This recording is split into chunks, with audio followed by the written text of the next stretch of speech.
Anda kembali lagi dalam program khusus Call Outlook dalam tema meneropong masa depan industri batu bara Indonesia bersama saya, Anneke Wijaya. Dan kita masih lanjutkan diskusi bersama dengan 5 narasumber baik di studio maupun virtual. Dan kali ini saya akan langsung menuju ke Pak Septian Haryoseto untuk menanggapi yang tadi disampaikan Pak Jamie Paul sebelumnya. Silakan Pak Seto. Ya, terima kasih Mbak Anake. Jadi tadi saya kira kita kan udah ada komitmen ya, bagian dari net zero emission 2060 itu adalah seluruh batu bara kita kalau nggak salah retire di 2055 ya. Itu kan semua tentunya didasari oleh perhitungan-perhitungan yang matang. Jadi saya kira kita komitmen terhadap rencana tersebut. Ya memang nanti kemudian kalau memang program early retirement ini bisa berjalan dengan baik, saya kira target 2055 itu tentunya kan bisa lebih cepat. Tapi sekarang sampai saat ini saya kira dengan rencana yang sudah dibuat dan detail yang juga sudah disampaikan oleh Kementerian LHK, Kementerian SDM mengenai net zero emission dan retirement PLTU batubara semua di 2055, saya kira itu juga sudah langkah yang bagus.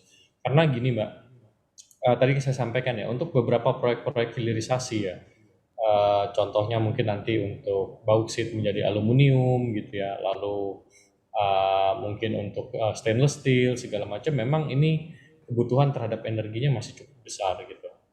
Jadi saya kira ini juga satu hal yang perlu kita pertimbangkan masak-masak terkait dengan penggunaan PLTU batubara.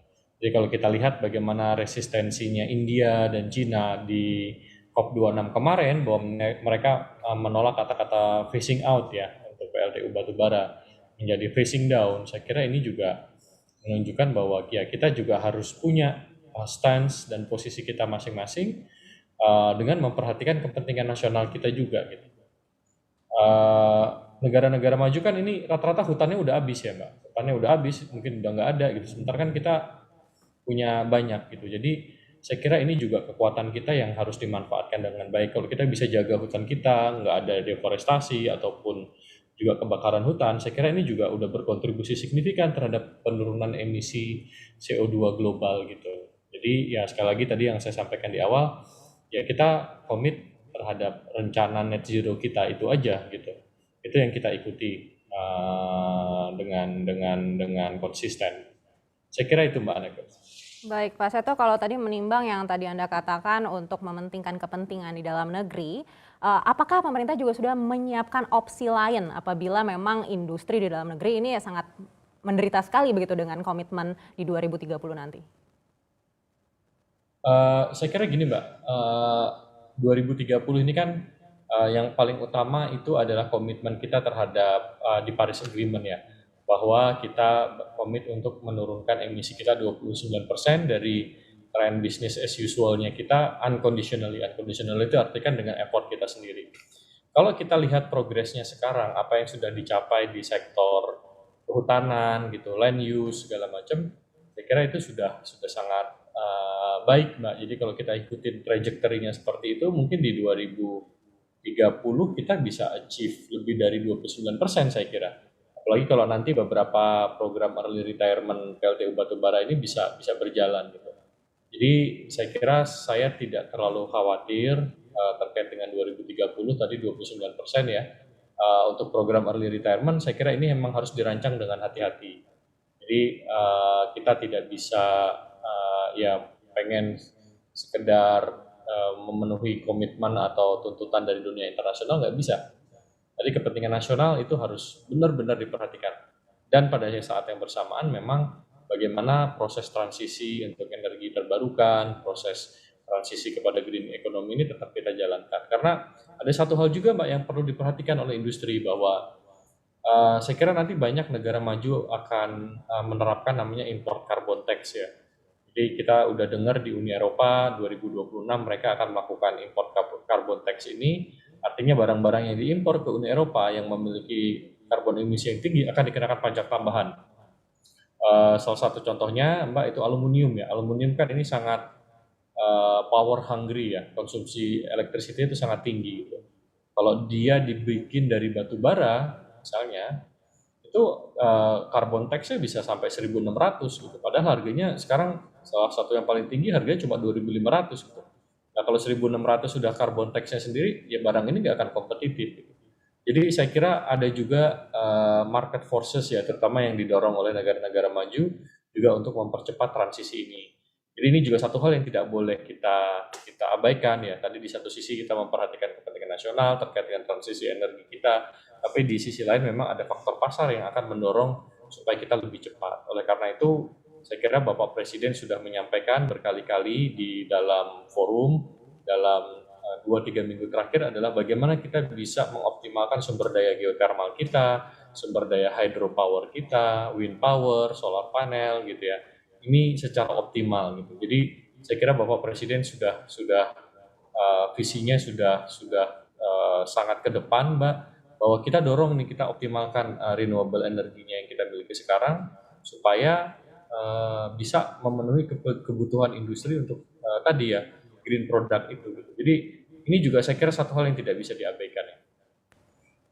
Baik, menarik sekali Pak Seto. Kita coba tanyakan tanggapan dari Bayan Resources, Pak Alexander. Tadi disampaikan oleh Pak Seto terkait dengan import carbon tax. Tanggapan Anda seperti apa? Ya, jadi di Indonesia sendiri juga nanti rencananya akan ada carbon tax ya. Nah, kalau akan nanti negara-negara lain menerapkan impor carbon tax, artinya begini, batu bara tidak dipungkiri adalah masih salah satu alat produksi energi yang termurah saat ini. Nah itu akan menjadi beban cost tentu bagi pada akhirnya konsumer yang akan merasakan bebannya situ ya. Nah dari sisi kita mau fokus ke bagian Indonesia sendiri ya, maksudnya saat ini terus terang adalah cadangan batu bara di Indonesia itu masih berlimpah. Anggaplah yang mineable reserve 30 miliar ton. Ya. Sedangkan kalau kita mau akan pace out 2050 tentu akan banyak tersisa ya. Anggaplah produksi setahun 1 miliar lah katakanlah gitu ya. Dalam waktu 2050 pun akan ada sisa. Nah, jadi kami mendorong sekali agar dilakukan supaya teknologi, transfer of teknologi dari negara maju ke negara Indonesia. Jadi menurut saya tidak adil kalau kita dipaksa terlalu cepat, bahkan diterapkan restriction import carbon. Di satu sisi teknologi yang ada masih mahal. Jadi menurut saya perlu ada keseimbangan bagaimana teknologi bisa jadi affordable. Pada akhirnya kalau menerapkan carbon tax, import carbon tax tentu dari kami juga bisa dalam proses transfer teknologi sudah bisa mempersiapkan bagaimana mengoptimalisasi batu bara ini ya, untuk tentunya kepentingan nasional seperti tadi Bapak Seto sampaikan begitu.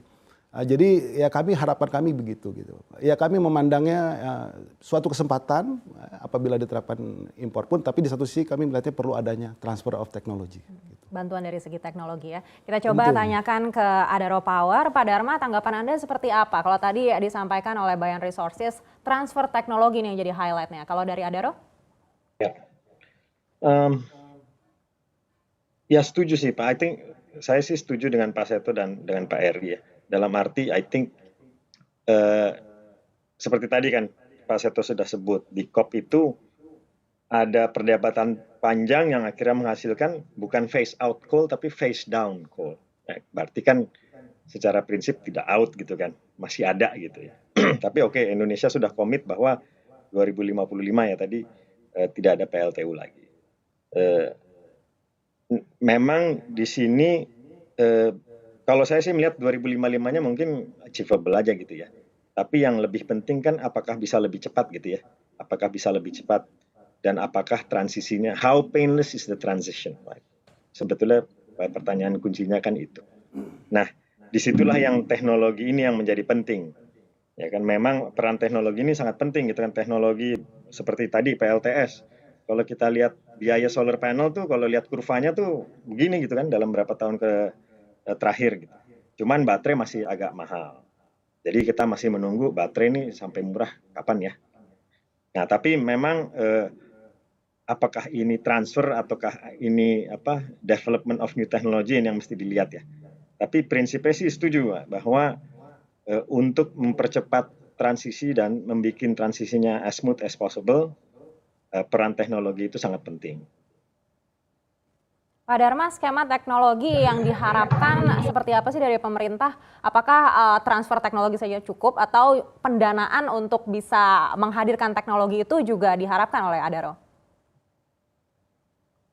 Enggak sih, kalau kami sih, kalau teknologi biasanya biasanya sih teknologi itu kan kalau kita lihat dari private to private juga sudah berjalan bagus lah ya. Jadi sih terus terang kalau kami sih tidak mengharapkan pemerintah, walaupun tentunya kalau pemerintah bisa membantu lebih bagus gitu ya. I think sih kalau dari kami eh, yang penting itu transisinya ini persisnya seperti apa gitu. Kan seperti tadi udah diberitakan kan, oke 2030 PLTU pertama dipensiunkan, 2055 PLTU terakhir dipensiunkan gitu kan. Nah ini memang sudah ada RUPTL, tapi perlu ada detail lagi menurut kami. Ini apakah mau mempercepat early retirement ini, RUPTL ini implementasinya bagaimana dari sisi retirement PLTU ini dan lain-lain. Jadi ini sesuatu yang menurut kami sangat menarik, terus terang, dan menurut kami juga memberikan opportunity ya bagi private player seperti kita, seperti Bayan, dan kami sangat terbuka untuk berdialog dan membantu PLN maupun pemerintah dalam kasus ini. Baik, kita akan beralih ke PLN. Pak Agung, kalau tadi dari swasta sudah menyampaikan mungkin yang dibutuhkan adalah transfer teknologi. Kalau PLN sendiri melihatnya seperti apa? Ya, kita bicara ini aja, bicara saat ini ya. Kalau kita bandingkan antara efisiensi antara PLTU batubara dengan listrik lainnya, ya. Memang BPP untuk PLTU itu sekarang saat ini Rp700 per kWh ya. Sementara untuk PLTS yang paling murah memang kemarin kita dapat PLTS Trapung Cidata itu hampir 5,8 sen per kWh, Mbak. Ya, jadi memang persis yang disampaikan Pak Dharma tadi, dalam 5 tahun terakhir ini setiap tahun itu turun drastis harga PLTU. Tapi harus diingat biaya tersebut belum termasuk biaya intermitensi ya. Jadi sebenarnya tantangannya bukan cuma soal harga, namun ada intermitensi di pembangkit-pembangkit TBT. Seperti PLTS kita tahu hanya bisa antara jam 10 sampai jam 2. Kalau Bayu yang kita sudah ada Bayu ya di mana di Sulawesi Selatan, Baneke, di Parepare sama Jeneponto ya. Nah, itu kalau nggak ada angin tentunya tidak bisa beroperasi. Nah, oleh karena itu, sesuai RPT yang sudah ditandatangani kemarin oleh pemerintah 2021-2030, kelistrikan kita akan banyak dikembangkan, memang akan banyak dikembangkan atau diprioritaskan, yaitu PLTA, pembangkit listrik tenaga air. Gini Mbak Anne, makasih Mbak. Baik, kita coba langsung lempar saja ke Pak Seto yang mungkin bisa menjawab. Ini kalau saya mencium ada sedikit keraguan mungkin untuk bisa mencapai komitmen di 2030 atau di 2060 ini. Kalau Pak Seto seperti apa? Kalau 2060 sih kita pede, Pak. 2030 untuk NDC ya, tadi ya 29%, saya kira nggak ada isu ya. Karena faktor utama yang kita dorong itu adalah terkait dengan forestry ya. Jadi tadi untuk sektor energi saya kira kita masih ada waktu untuk melakukan transisi ya, transisi energinya ini. Karena tadi yang saya sampaikan Mbak, kalau kita mau retirement kan kita harus hitung, misalnya ada satu PLTU PLN gitu ya, dia masih ada waktu mungkin 20 tahun gitu. Nah jadi kita mau retire berapa tahun sih lebih cepat gitu dari 20 tahun ini, misalnya 8 tahun, 10 tahun gitu ya. Kalau 10 tahun kan berarti ya 2032, 2031 itu akan kita retire. Nah, by 2032 atau by 2031 ini kan tentunya kita harus sudah punya perencanaan pembangkit listrik renewable apa yang bisa menggantikan gitu. Jadi saya kira ini juga penting dan itu harus direncanakan dari sekarang, nggak bisa kalau orang Jawa bilang sadet saknyet gitu, nggak bisa Mbak. Ini planningnya harus ditata dan direncanakan dengan baik dari sekarang. Makanya kita pengen ada satu atau dua showcase yang bisa kita jalankan tahun depan gitu ya. Transaksinya bisa kita close. Jadi sudah ada kelihatan mungkin ada satu PLTU, dia harusnya 25 tahun atau 30 tahun atau 20 tahun, nah kita bisa hitung dengan funding yang bisa kita kumpulkan, berapa idealnya kita bisa percepat ini retirement-nya. Nah, lalu dari situ kita juga perlu rencanakan penggantinya itu nanti berasal dari EBT yang mana. Tadi saya kira yang disampaikan Mbak, teknologi baterai, saya kira ini udah semakin murah ya. Jadi beberapa kombinasi antara renewable, terutama wind ya, Bayu dengan baterai untuk yang level-levelnya 70, 80 megawatt itu saya kira sudah bisa lebih rendah dibandingkan dengan PLTU batubara dengan kapasitas 150 atau 100 megawatt. Jadi saya kira teknologinya udah makin kompetitif, dan kuncinya Mbak itu adalah kita tenderkannya juga bareng-bareng gitu. Jadi jangan kita tenderin PL renewable-nya kecil-kecil gitu masing-masing gitu.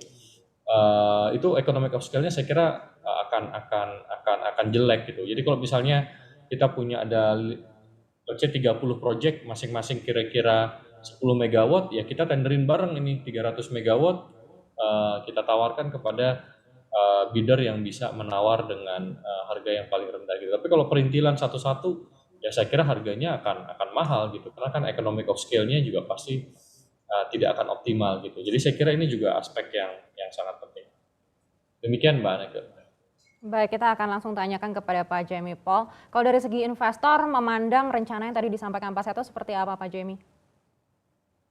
Ya, buat kita sih sebenarnya kalau hitung-hitungannya oke ya, terutama yang udah diinvest dan rencana free cash flow-nya bisa dapat berapa diganti oleh pemerintah atau siapapun itu, dan harusnya bisa mengembalikan paling nggak investasi yang diberikan, saya pikir sebagai investor kita pasti happy sekali ya.